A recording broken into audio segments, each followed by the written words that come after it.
The Detroit Tigers are hosting the Negro Leagues weekend here in Detroit. And throwing out the first pitch is the president of Morehouse College.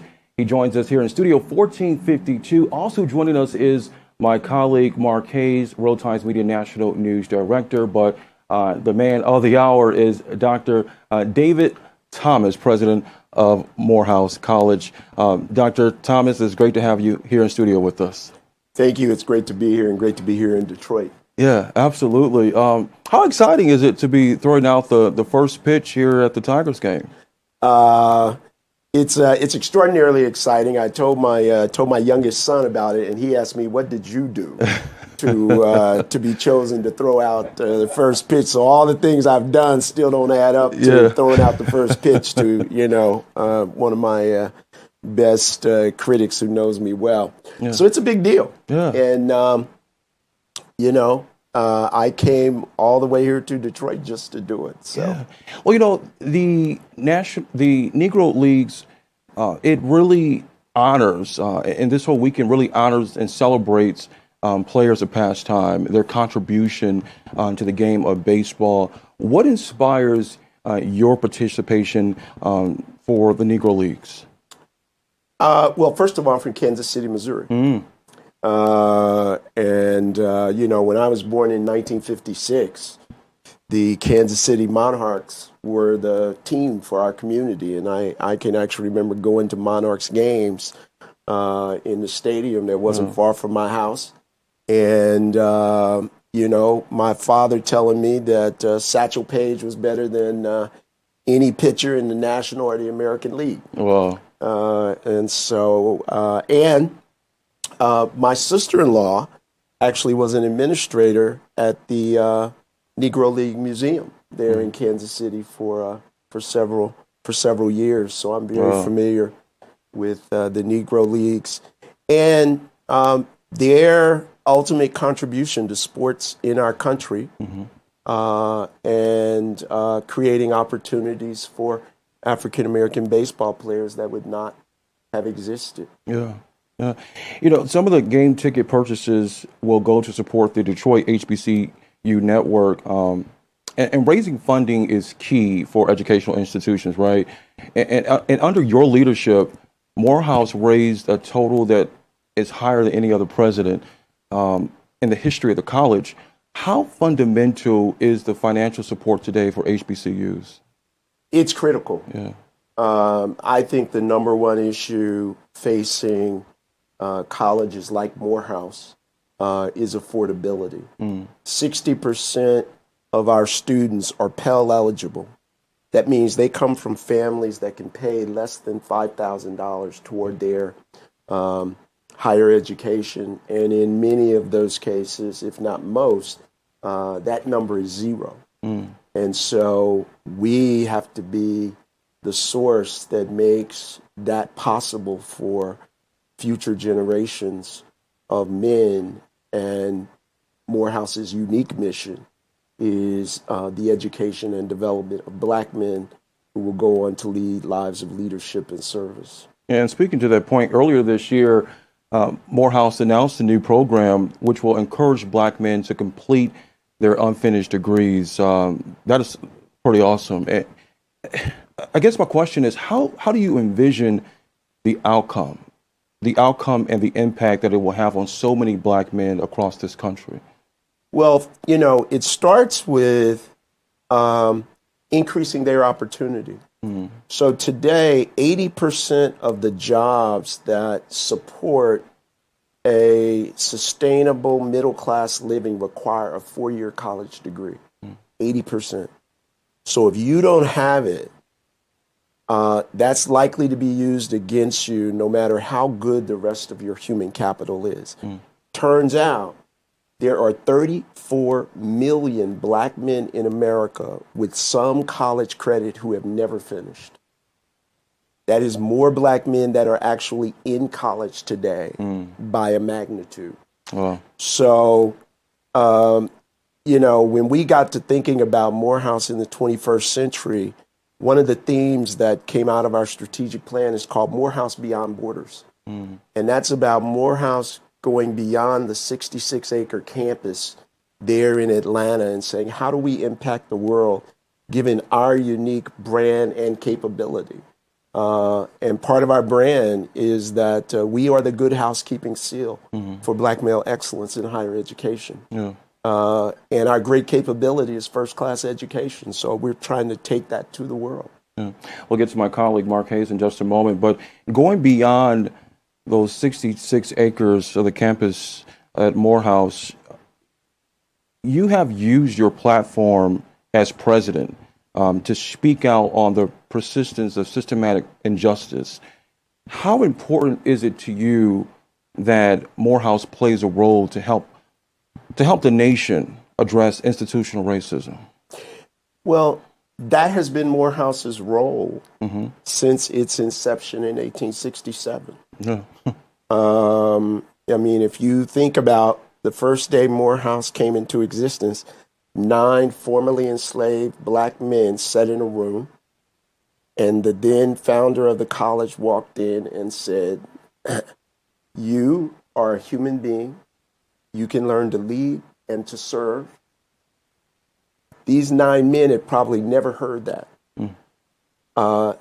That was a strike against systemic racism that devalues Black men. And we've been doing that nonstop, 24/7 for 154 years. And our most famous graduate is Martin Luther King.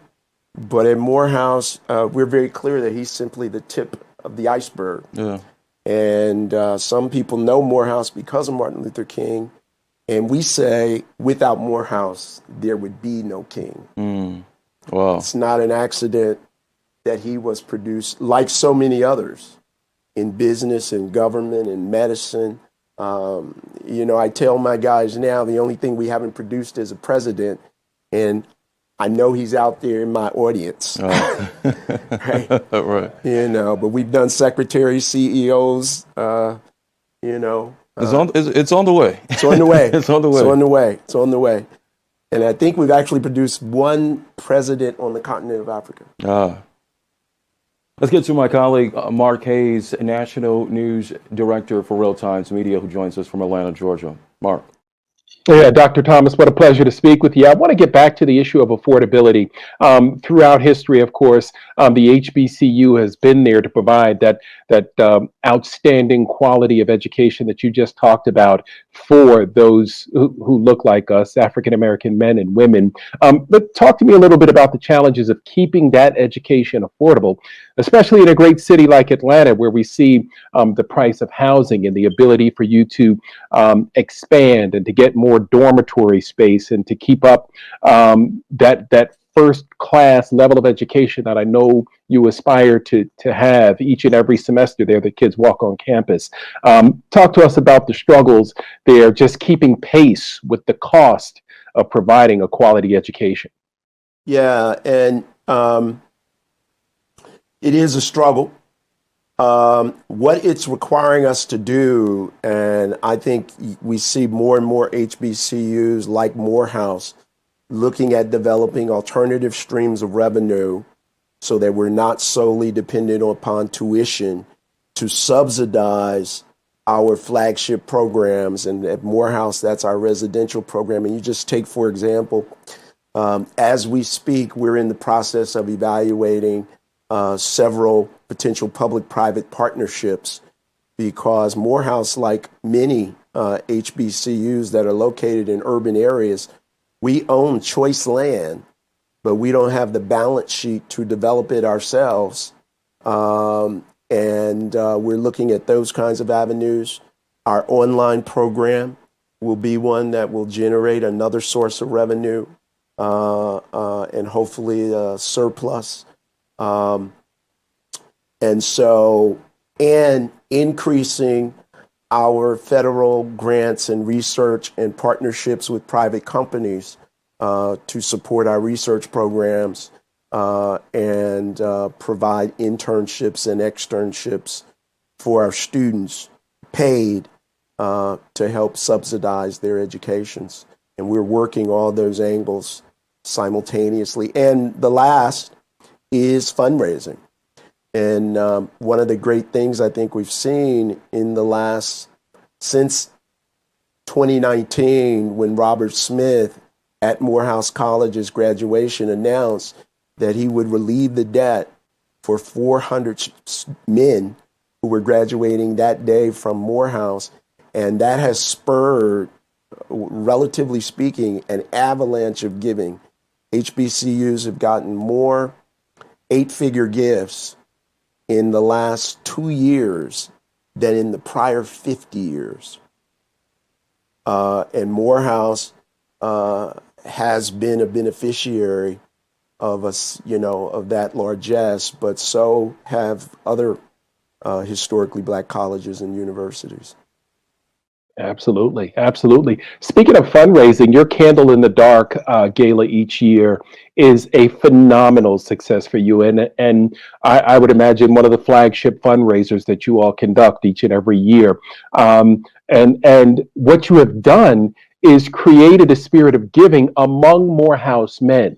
And I know that many of our HBCUs have that challenge of imparting that spirit when people leave and go out and have success to come back and give. Morehouse has done a phenomenal job instilling that spirit. How do we get that contagious energy to spread to other HBCUs to help them understand, hey, giving back really, really matters, and it's really, really important to our mission?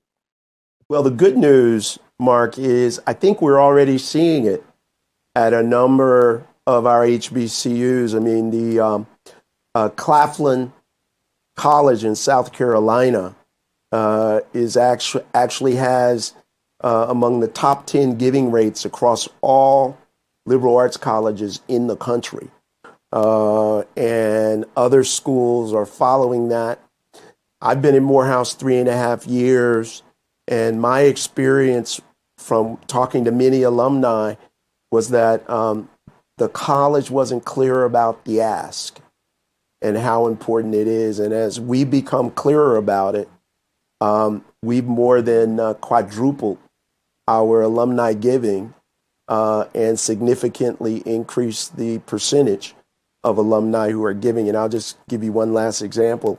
This past May, we had one day, a Giving Tuesday of our own, not the National Giving Tuesday, and we raised over $3 million in 24 hours. Wow. 80% of that was from alumni, followed by parents. Grateful parents and grateful alumni. You know, and what I like to say is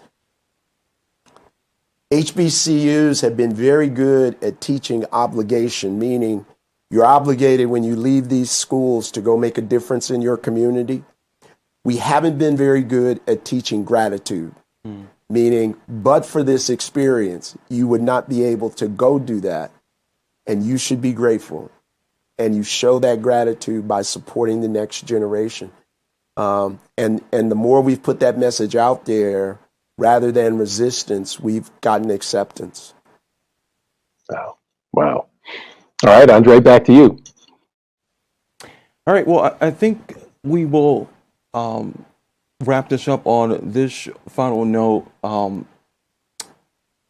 Whenever your tenure concludes at Morehouse College, what do you hope the headlines will read about you, your career, and your life?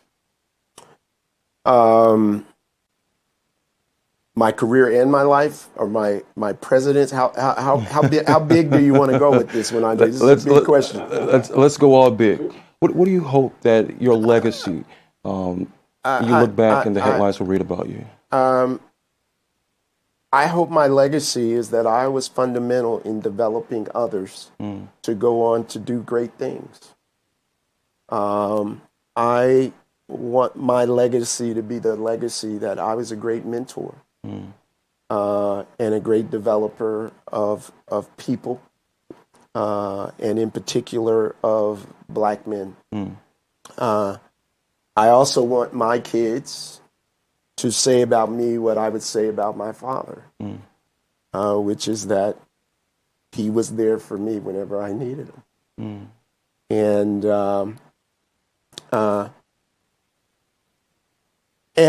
that I provided leadership at an important time and did it with integrity, though not perfect.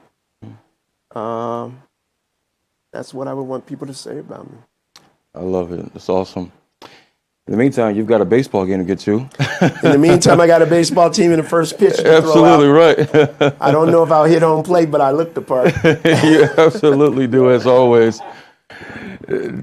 Thank you so much for joining us here in Studio 1452. We really do appreciate it. Oh, and thank you guys, and thank you for all the work you do and the integrity that you bring every day to Black-centered journalism in this country. I don't think enough people actually understand the work that you guys do that flows out of Detroit and Atlanta and the other properties, media properties that you control and influence. So keep up the good work. Our community needs people who are bringing the voice of the community with the interests of the community in mind. Absolutely. We appreciate that. All right. President of Morehouse, Dr. David Thomas, thank you so much for joining us. It's been a pleasure. Mark Hayes, our correspondent from out of Atlanta, Real Times Media National News Director. This has been a Studio 1452 presentation. I'm digital anchor Andre Ash.